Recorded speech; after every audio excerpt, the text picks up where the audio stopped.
Hola, buenas tardes. Mi nombre es Jessica Yunuen Reyes Salazar y soy estudiante de la licenciatura de Nutrición Aplicada. En esta ocasión presentaré el trabajo asignación a cargo del docente de la profesora Alejandra Martínez Trinidad.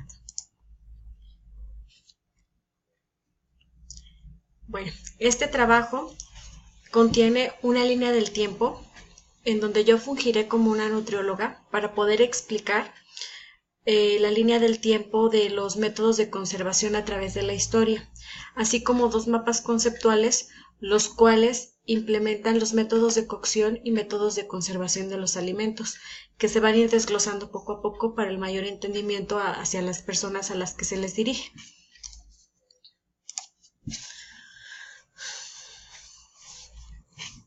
Bueno, comenzaré a explicar la línea del tiempo de los métodos de conservación de los alimentos. La conservación de los alimentos fueron en tiempos primitivos, están marcados aquí con verde, y se utilizaba la sal, la cal, el hielo y el aire. Estos se implementaban en los alimentos para retardar el proceso de descomposición de los alimentos. Utilizaban el hielo del clima, o sea, si había hielo climático o así, ocupaban para poner las carnes y todo tipo de alimentos para que comúnmente ahora lo conocemos como congelación. También se utilizaba la sal para agregarles a los alimentos y de esta manera poderlos conservar. Después en la región egipcia se utilizaban aceites a base de vinagres y mieles que se les aplicaban a los alimentos para poder conservarlos. Este método dio pie a que en la región de los persas utilizaran la adición de azúcares en los alimentos para poder conservarlos. Posteriormente se utilizó con los griegos la técnica del grajeado en las frutas y hortalizas. Como sabemos, la técnica del grajeado en frutas y hortalizas es por medio de la fermentación.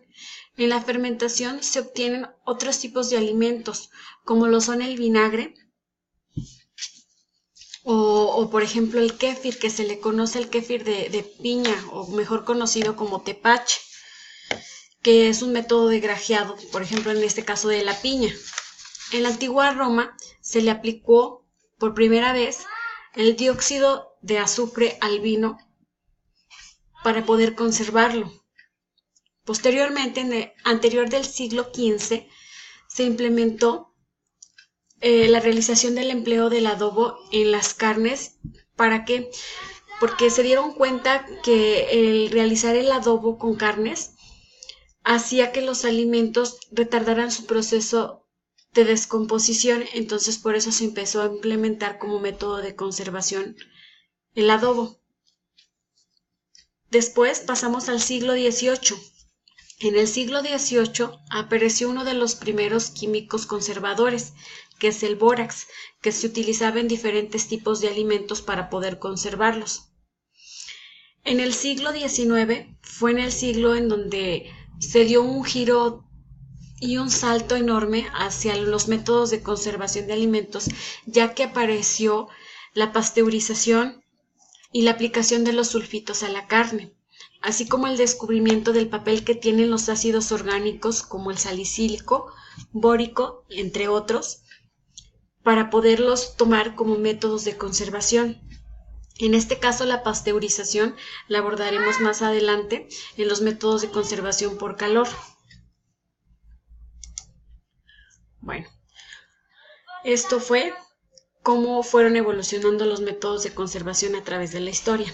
Ahora pasamos a los métodos de cocción. Existen 3 métodos de cocción. ¿Cuáles son? Por concentración, por expansión y mixtos. Estos son los métodos de cocción más tradicionales que existen y se clasifican de estas 3 maneras. Pero para poder comprender cada uno o de qué se tratan o cuáles son los métodos que utilizan, los vamos a ir desglosando poco a poco.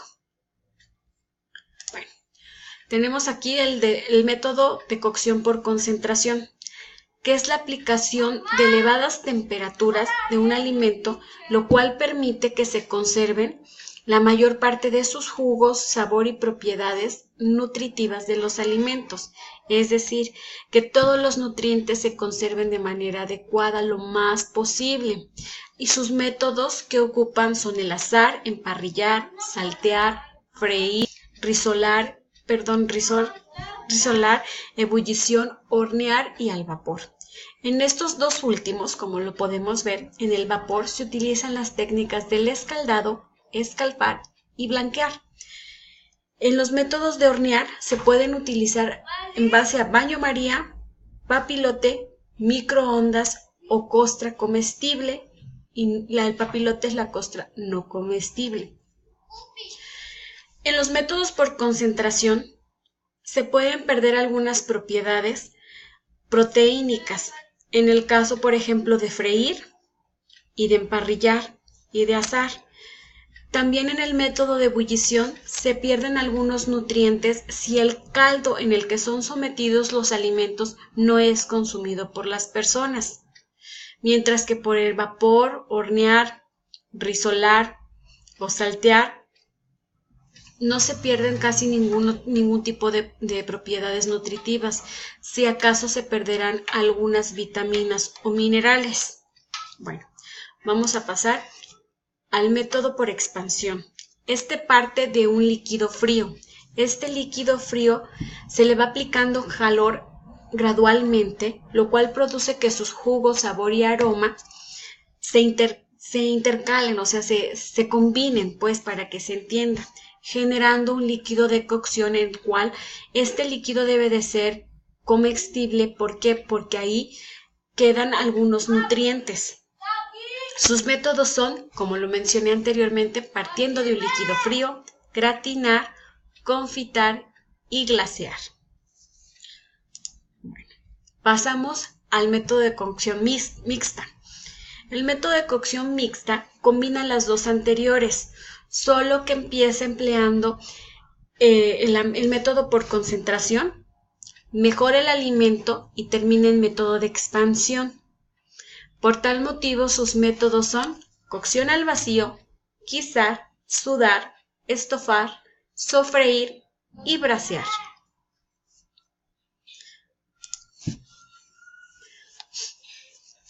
Ahora pasaremos a los métodos de conservación. Vamos a abordar el tema de los métodos de conservación, que existen tres maneras de conservarlos, que es por frío, por calor y por métodos químicos. Para poder comprenderlos vamos a desglosarlos poco a poco, empezando por los métodos de conservación por frío. ¿Estos qué permiten? Permiten mantener sus propiedades nutritivas y organolépticas. ¿Qué quiere decir organolépticas? Que no pierden ni la textura, ni el sabor, ni el color de los alimentos. Ayudan a retrasar en base del frío que aparezcan los gérmenes, hongos y cualquier tipo de microorganismos que puedan hacer que el alimento se deteriore. Esto lo hace solamente por un tiempo regular y este método por frío permite que conserven sus propiedades nutritivas. Bueno, estos deben de estar sometidos, como bien lo dice su método por frío, a bajas temperaturas. Y existen solo dos métodos por frío, que es la refrigeración y el congelamiento. La refrigeración se debe de mantener en una temperatura de entre 4 y 8 grados Celsius, mientras que el congelamiento debe de ser menor a los 4 grados Celsius. ¿Para qué? Para poder permitir que se mantengan los alimentos congelados. Los métodos de conservación por calor son tres: la pasteurización, la esterilización y el escaldado. Vamos a desglosarlos poco a poco, empezando por la pasteurización.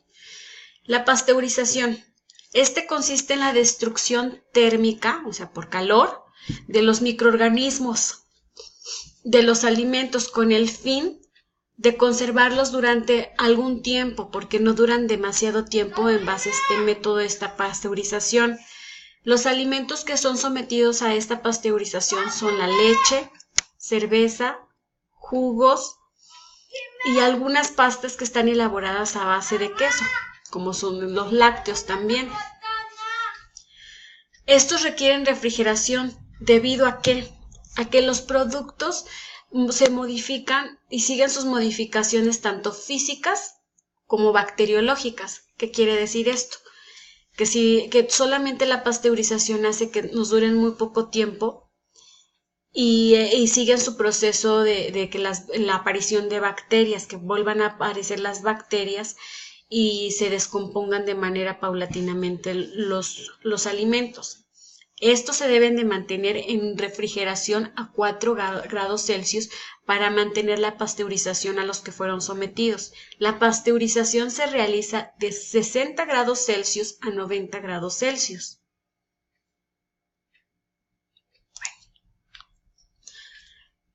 La esterilización. Este es un método que comúnmente se realiza para la destrucción de todos los gérmenes y esporas que contengan los alimentos, o sea, lo tratan de quitar todo el germen que pueda tener para que no haya microorganismos a la hora de ingerir los alimentos. Y estos se someten a temperaturas muy altas, de entre 118 grados Celsius a 120. Los métodos químicos. Bueno, los métodos químicos, estos ayudan a prolongar la vida útil de todos los alimentos. Y estos se caracterizan por ser antimicrobianos, antioxidantes y antipardeamiento. ¿Qué quiere decir? Que se les aplica para que no generen bacterias, para que no se oxiden y para que no cambien de color, ni textura, ni nada de eso. Se clasifican en dos: los no modificables y los modificables de las propiedades sensoriales. Bueno, los que no modifican sus propiedades sensoriales se les agrega sustancias químicas, pero que no alteran las cualidades nutritivas de los alimentos, mientras que los que sí modifican, estos pueden provocar modificaciones profundas en las características sensoriales y nutritivas de los alimentos, es decir, que se pueden perder proteínas, se pueden perder vitaminas y minerales, diversos tipos de nutrientes en los que están contenidos. Sus métodos de los modificables son en base a adicionar alcoholes, grasas, azúcares, sales, acidificación por uso de ácidos orgánicos, y por componentes de humo como el ahumado y métodos biológicos. Bueno, en los métodos biológicos tenemos la fermentación alcohólica. En los componentes de humo, como lo mencioné, tenemos el ahumado. Mientras que en la acidificación por ácidos orgánicos se encuentra el escabechado o marinado de algunos tipos de carnes que comúnmente conocemos, por ejemplo, la arrachera. En la adicional en sales es el salado y el curado. Estos se conocen también, un método que conocemos y que consumimos frecuentemente es la cecina. Se le aplica la adición de sales, adición de azúcares, las mermeladas o las conservas que conocemos también. En la adición de grasa, estos permiten que las carnes y los alimentos tengan una costra, lo cual impida que sus jugos salgan y se desperdicien algunos nutrientes, que sí se llegan a perder algunos. En la adición de alcohol, se realiza en frutas y hortalizas y en algunos para algunos tipos de pescados. Bueno, estos fueron los métodos de cocción y de conservación de los alimentos. Como bien pudimos observar, estos son de suma importancia conocer para saber de qué manera podemos nosotros cocinar o cocer nuestros alimentos de manera adecuada para que no pierdan sus propiedades nutritivas, y cómo algunos tipos de alimentos están sometidos en base a métodos de conservación para que estos alimentos puedan conservar sus nutrientes y retarden el proceso de descomposición. Muchas gracias.